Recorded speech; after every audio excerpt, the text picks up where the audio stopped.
நீங்க ரொம்ப குண்டாவோ இல்ல ஒல்லியாவோ இருக்கிற மாதிரி ஃபீல் பண்றீங்களா? உங்க ஹைட்டுக்கு ஏத்த வெயிட்ல தான் நீங்க இருக்கிறீங்களா அப்படிங்கறத ஃபர்ஸ்ட் தெரிஞ்சுக்கோங்க.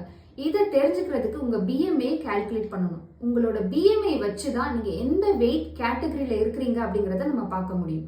உங்க பிஎம்ஐ 18.5க்கு கீழே இருந்துச்சு அப்படின்னா நீங்க அண்டர் வெயிட் கேட்டகரியில இருக்கிறீங்கன்னு அர்த்தம். இதுவே 18.5ல இருந்து 24.9 வரைக்கும் இருக்கு அப்படின்னா நார்மல் ஹெல்தி வெயிட் கேட்டகரியில இருக்கிறீங்கன்னு அர்த்தம். 25ல இருந்து 29.9 வரைக்கும் ஓவர் வெயிட் கேட்டகரி, இது ஒபிசிட்டி கேட்டகரியில வராது.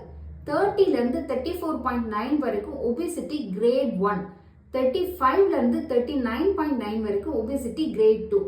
40 அண்ட் அபோவ் 40க்கு மேல இருக்கிறீங்க அப்படின்னா நீங்க மார்பிட் ஒபிசிட்டி, அதாவது கிரேட் 3. இதுக்கு மேல கிரேட் கிடையாது.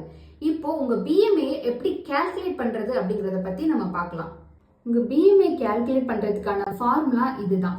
Wait divided by height into meter square. உங்களோட வெயிட் 45 kgன்னு எடுத்துட்டோம் அப்படின்னா உங்க ஹைட் 165 சென்டிமீட்டர் எடுத்துட்டோம்னா 45 டிவைடட் பை 1.65 இன்டு 1.65.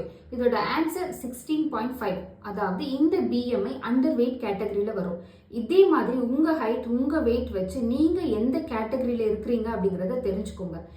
இந்த மாதிரி யூஸ்ஃபுல் டிப்ஸ்க்கு நம்ம சேனலை சப்ஸ்கிரைப் பண்ணுங்க. நான் டாக்டர் உமா மகேஸ்வரி, உமா சங்கரி கிளினிக்ல இருந்து.